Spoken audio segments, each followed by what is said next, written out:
Today had such a diverse amount of like videos to react to. So iDubbz literally just uploaded this video titled "I Miss the Old iDubbz." I just want to see what he says, cause I knew for a while I felt. Damn, cut me off. Chat. Any of y'all used to watch iDubbz heavy back in the day? Felt like if I changed my content over time, that people would see that as a reflection of who I am and what I value. But what? Really? I'm not gonna lie, I used to watch his content cops.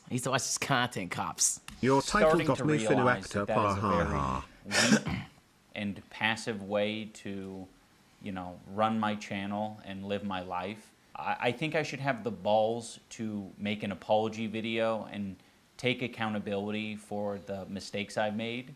So that's what this video is. Okay. I've realized that I need to be crystal clear about what I believe, so there's no room for ambiguity. I am responsible for creating a lot of hurtful and damaging content on this channel, and I've also created a culture of apathy and, I don't know, a lot of like cruelty as well. Like, you know, some of the videos I've made have been very not edgy. I don't think they you know, some of these videos were edgy. I think they were just outright cruel. So I don't want people to, you know, get it confused about, you know, where I stand. I have made some cruel, hurtful content, and I need to acknowledge that, and I'm really sorry that it's taken me this long to acknowledge it. The content I'm talking about specifically are content cop videos. What? And I videos like those. where I was just generally criticizing people for very lackluster reasons, and you know, obviously didn't have any accountability online whatsoever on my end. I was morally grandstanding and acting as if I am any better than any of these people that I was making content cop videos on. I'm a Absolutely human. not. I'm a real human who makes mistakes, and you know, I make a different set of mistakes than the people I was making videos on, but it doesn't matter. I don't think anyone Jojo, thanks for the tier 1 of cruelty or hate. It's also indoctrinated a lot of people into thinking that this is an okay way to behave, and it's not. It's super irresponsible. How y'all feel about this? Shitty. I am very insecure about my ability to create interesting content or like entertain. It's gotten better over the years. Last chance, buddy, we're gonna have a problem in a deputy with the Pale Tube Sharif's department. Hey, tell Polito, well, that might be a real place. I don't want no issues with no sheriffs in a random county in the world, okay? How about you shut the fuck up and stop interrupting iDubbz? Huh, buddy? I have struggled with constantly, and it's one of the reasons why I, you know, kept making this hurtful content. You know, I ended up pivoting it into other things because I felt bad about it, like innately. But it's... Hold on, does he still have those up? Does he still have them up? Nah, ain't no way he removed them, right? What? Yo, iDubbz used to have this series called Content Cop where it would basically be like an exposed video. Basically expose the fuck out of somebody. That'd be the premise of it. But he would do it in a very theatrical way where he was literally a police officer, like a cop, like a detective and shit. I don't think there was a problem with iDubbz Content Cops because the people he was criticizing, nigga, they was worthy of criticism. The same way if, I don't know, I did something dumb, y'all criticize me. Like, I scammed y'all, I said I was gonna do something, I didn't do it, y'all get on my ass about it. I think the way he was doing it, I think he kind of inspired his audience to also kind of like, you know, beat down on niggas. But that was also part of the fun for everybody watching it. It just kind of felt like a big expose. And it was like a dunk contest. He was just dunking on niggas, depending on what they were, you know what I'm saying, doing in the situation. Some was worse than others and shit, but what is the point of apologizing for the content? If he doesn't believe in that content no more and he thinks it's hurtful, he takes it down, that's understandable. But I don't know, like apologizing publicly just feels weird. I guess maybe apologize to the people that you made the videos about. Unless he was getting pressure from niggas, but I don't know if he was. Honestly, man, I just want you to run around and eat pickles and storm drains again. That's disgusting. I never would have guessed that his final content cop would be on himself. Damn. still something that I struggle with. Yo, Dinio, thank you for the sub. You to interpret 7 months. that as an excuse, but I hope that that is relatable to other creators who maybe struggle with the same thing. I'm not confident in my ability to entertain, and I think if I had to rely on my personality to entertain people, that I wouldn't have any amount of success. Nigga. Damn. And that is really hard to come to terms with. I was being very bigoted in a lot of my videos, and I justified it because, you know, I didn't think it was too serious. And I thought that people were going to see that I had good intentions, you know, but that's so silly, you know. Casual racism is still racism. Casual bigotry is still bigotry. And, you know, I said a lot of things that I look back at and I cringe now, and I'm like, that is an awful thing to say. It doesn't matter what my intentions are. Like, if I'm hurting people, I'm hurting people. And, you know, who the fuck knows what my intentions are? Like, sarcasm and, like, this nigga was an edgelord back in the day. This nigga was an edgy nigga, bro. I'm not gonna lie. I would watch this video and like, damn, he said that publicly? Crazy as hell. Nah, he used to be on that shit. But most people were, though. Okay, not everybody, like, but most people were. Like, even the wholesome niggas, like Nigga Higa and them, bro, if you go to their early vlogs in 2008, nigga, because he was the one who put me on YouTube, Nigga Higa. Bro, even he had some skits, so you'd be like, damn, that's kind of racist, bro. But, I don't know, I feel like the line just kind of moves, bro. And I think, also, this nigga, he just grown up now, so I guess he's just realizing, like, where he fucked up or where he feels like, and that's real shit, though. Like, it takes a lot to admit to yourself what he's admitting right now to probably millions of people. Yeah, it's gonna be millions of people. I can respect that. I really can. And, you know, I guess if you want to, you know, look out for people who are red flags, it's definitely people who had my mentality that say, I'm not responsible for what my audience does. I know that this apology isn't enough. I've clearly done a lot of damage. Nigga is apologizing for decade-old videos. Have accumulated millions of views.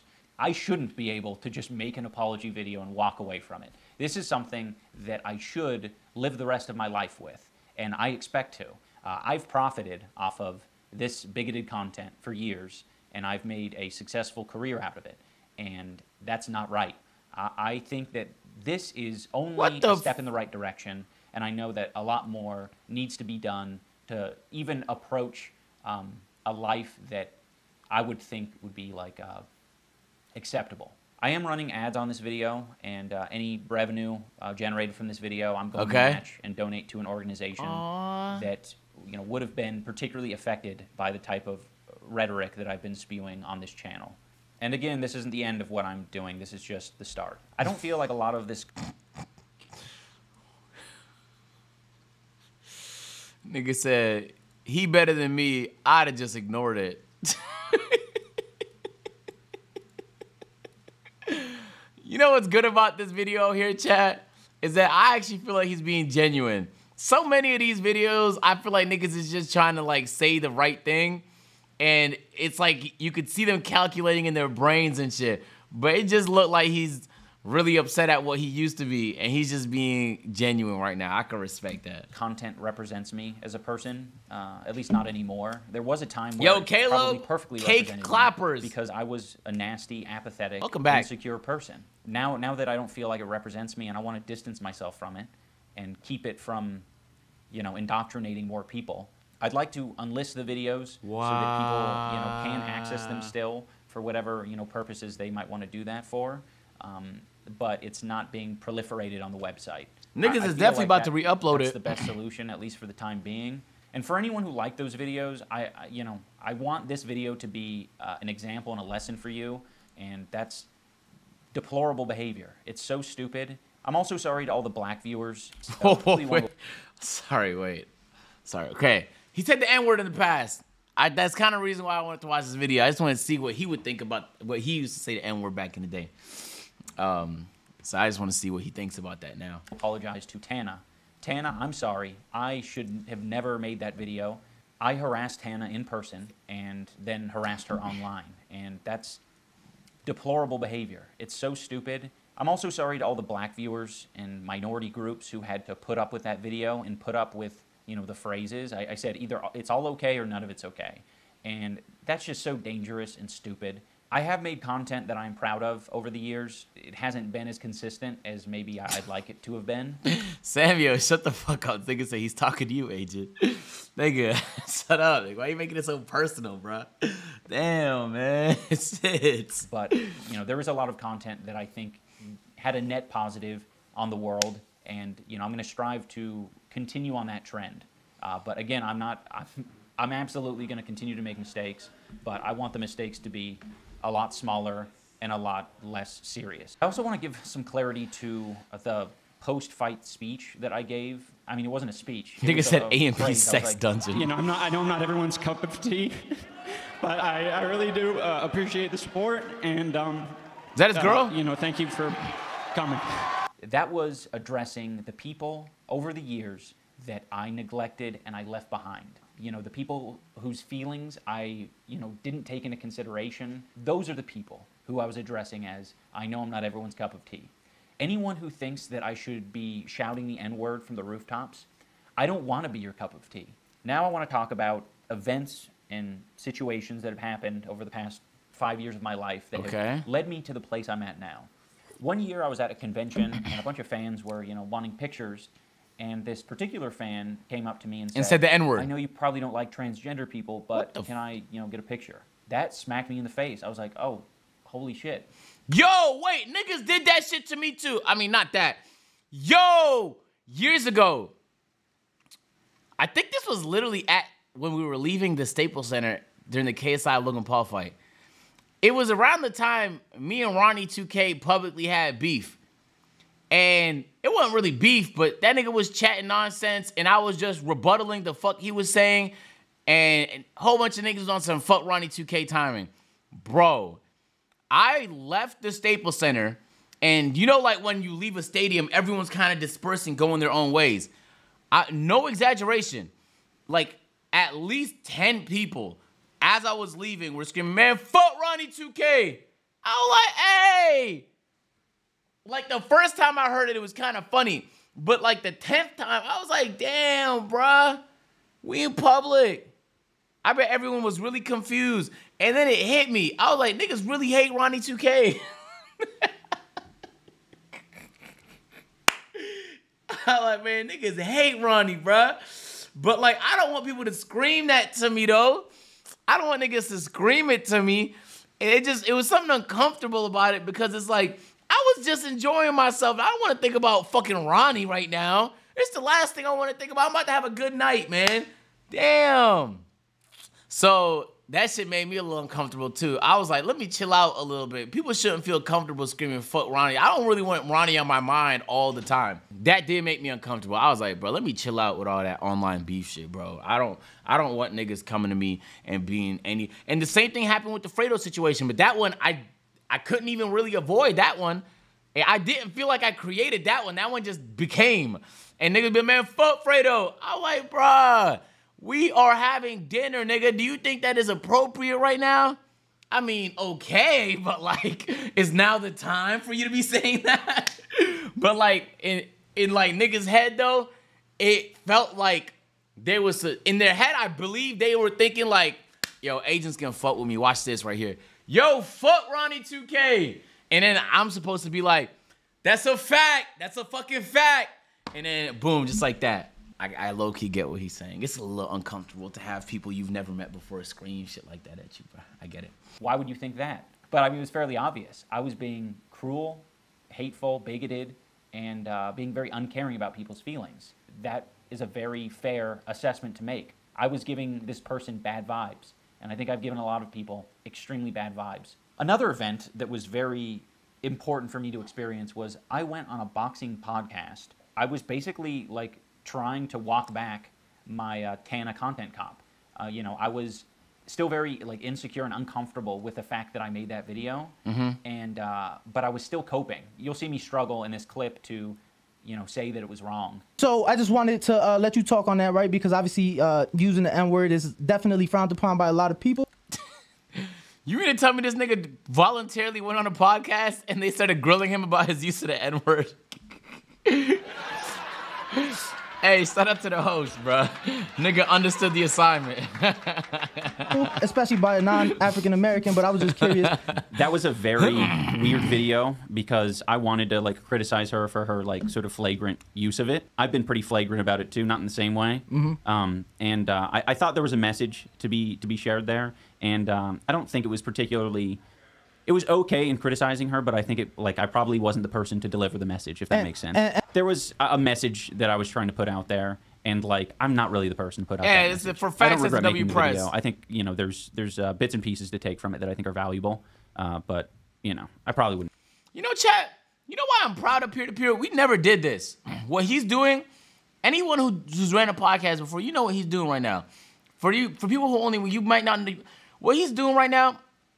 When you go into a podcast, most of these industry-ass hosts will have a list of things they want to get you to talk about so that they can get their little content clips and titles.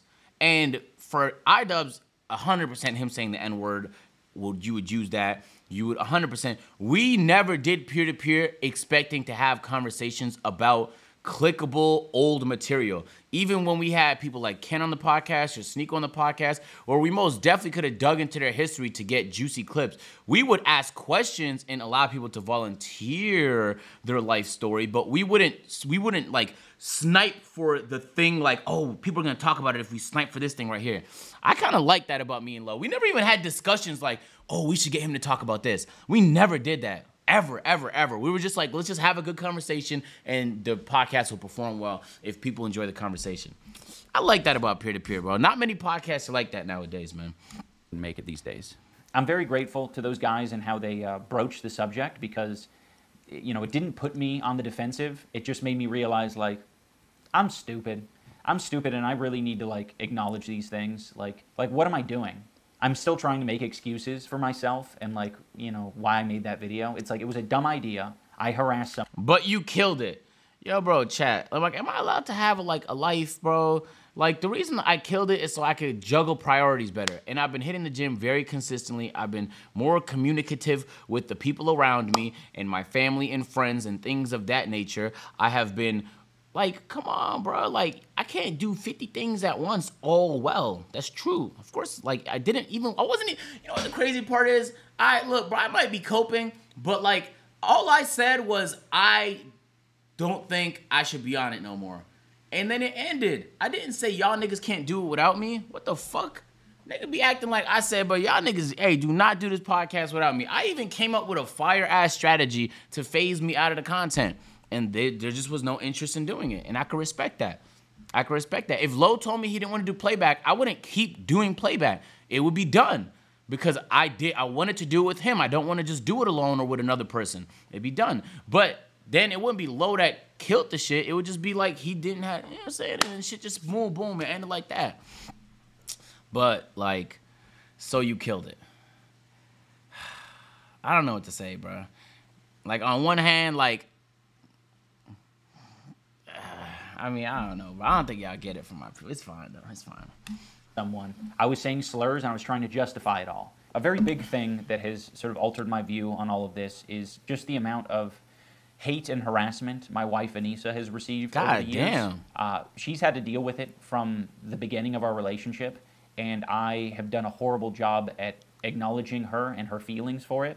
A lot of the time, I just thought that was her problem, or that was other people's problem. Like, it's not my problem that you're getting hate and harassment. And it's like, no, it absolutely is. That's the culture that I cultivated, and I, didn't do anything to change that. Over the years, it's changed a little bit, but I don't think I've still fully acknowledged how responsible I am for the amount of harassment that Anissa has had to deal with. And this year, I decided to speak more candidly and be more open about who I am as a person and to speak on my life a little bit more. And I did that on Anthony Padilla's podcast. These are the people that I'm attracting. These are the people that I'm entertaining. Like, I need to reevaluate things. They're relating and enjoying this content for a reason, and that's not maybe the same reason that I'm trying to make. I had a very Wild West mentality when it came to online behavior. Like, people are going to do what they want to do. People are going to say what they want to say. I'm not gonna lie. Yo, he actually made a really good point, and we didn't even acknowledge it. It's actually a depressing thought that, like, you could pour your heart and soul into content you think is good or funny or that performed well, but then when niggas see you in public and it's a whole bunch of negative energy, I don't know how I explain it, but you're like, is that what I'm doing to people? Because you can't really see what you're doing to people when you're on this side of the camera. Because it's like everyone's on their side of the camera or their side of the screen. But like, can you imagine if niggas was like repeating talking points from his content cops to you all the time? Oh my God, that had to have been like, I wouldn't even want to go outside, but I don't want nobody to address me. But man, fuck TanaCon, this, that. I'll be like, it's so wholesome now. Now when people see me outside, they're like, hey, agent. They either say like they fuck with A&P or they'll be like, hey, the weight loss shit, man, you kind of got me inspired. And so it's so wholesome now. It's so wholesome. It's the most wholesome shit ever, bro. It's the most wholesome interactions and shit like that, bro. Yeah. Aiden and his viewers, nah, Aiden definitely has a toxic fan base for sure, ski. For sure, ski. And it's like, but the problem is you know what the problem is? Is toxic works. So people want to be toxic because it's effective. If toxic was ineffective, do you think niggas would be toxic online? It would be way less toxicity. People just do what works. People will go down the path of what works. Anyway, we don't need an apology from. I think if everybody went through a process of self-realization and actualization and just a lot of self-awareness, then that's really what you want. Like his apology is not really gonna do shit. You feel me? For anybody he offended, in my opinion. But I think the fact that he's actually remorseful is nice. I think that's very like wholesome, and I wish everybody took the time to reflect that way. But hey, man, and in all reality, no matter what you do, niggas are gonna say this right here, bro. In 5 years, people will say they missed this agent. In 10 years, they'll say they missed the agent from 5 years from now. People tell me they missed the old agent sometimes. Nah, niggas don't tell me that. But I know it's coming, though. I know it's coming. Niggas see the old agent and say TOS, actually. That's kind of fucked. That's really fucked up. It's really, really fucked up now I think about it, bro.